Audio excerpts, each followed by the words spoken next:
James and the Giant Peach, Chapter 38.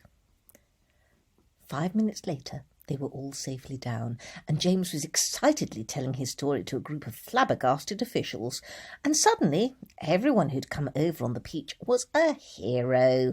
They were all escorted to the steps of the City Hall, where the Mayor of New York made a speech of welcome, and while he was doing this, 100 steeplejacks, armed with ropes and ladders and pulleys, swarmed up to the top of the Empire State Building and lifted the Giant Peach off the spike and lowered it to the ground.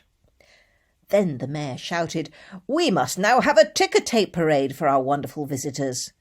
And so a procession was formed, and in the leading car, which was an enormous open limousine, sat James and all his friends. Next came the Giant Peach itself. Men with cranes and hooks had quickly hoisted it onto a very large truck, and there it now sat, looking just as huge and proud and brave as ever.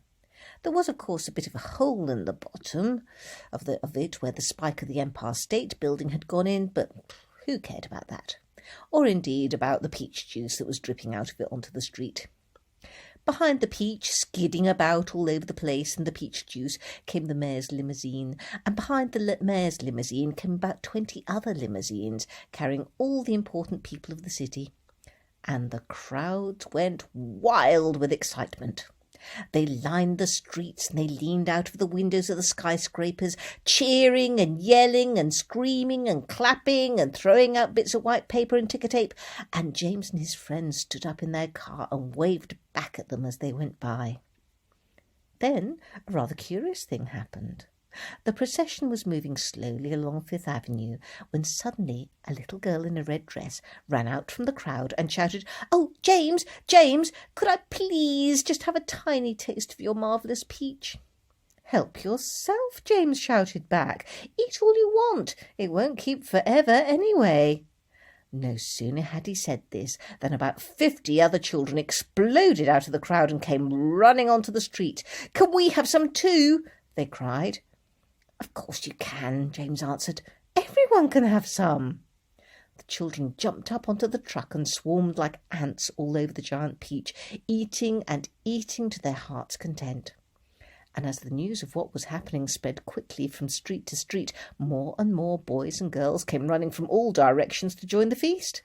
Soon there was a trail of children a mile long chasing after the Peach as it proceeded slowly up Fifth Avenue. Really, it was a fantastic sight.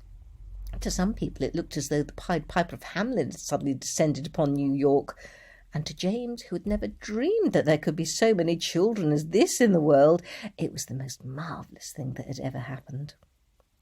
By the time the procession was over, the whole gigantic fruit had been completely eaten up, and only the big brown stone in the middle, licked clean and shiny by 10,000 eager little tongues, was left standing on the truck.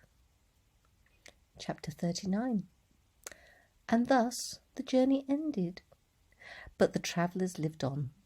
Every one of them became rich and successful in the new country. The Centipede was made vice president in charge of sales of a high-class firm of boot and shoe manufacturers. The Earthworm, with his lovely pink skin, was employed by a company that made women's face creams to speak commercials on the television. The Silkworm and Miss Spider, after they'd both been taught to make nylon thread instead of silk, set up a factory together and made ropes for tightrope walkers. The Glowworm became the light inside the torch on the Statue of Liberty, and thus saved a grateful city from having to pay a huge electricity bill every year. The old green grasshopper became a member of the New York Symphony Orchestra, where his playing was greatly admired. The ladybird, who'd been haunted all her life by the fear that her house was on fire and her children all gone, married the head of the fire department and lived happily ever after. And as for the enormous peach stone, it was set up permanently in a place of honour in Central Park and became a famous monument. But it was not only a famous monument, it was also a famous house. And inside the famous house there lived a famous person, James Henry Trotter himself. And all you had to do any day of the week was to go and knock upon the door, and the door would always be open to you, and you would always be asked to come inside and see the famous room where James had first met his friends. And sometimes, if you were very lucky, you would find the old green grasshopper in there as well, resting peacefully in a chair beside the fire, or perhaps it would be the ladybird who dropped in for a cup of tea and a gossip, or the centipede to show off a new batch of particularly elegant boots that he'd just acquired.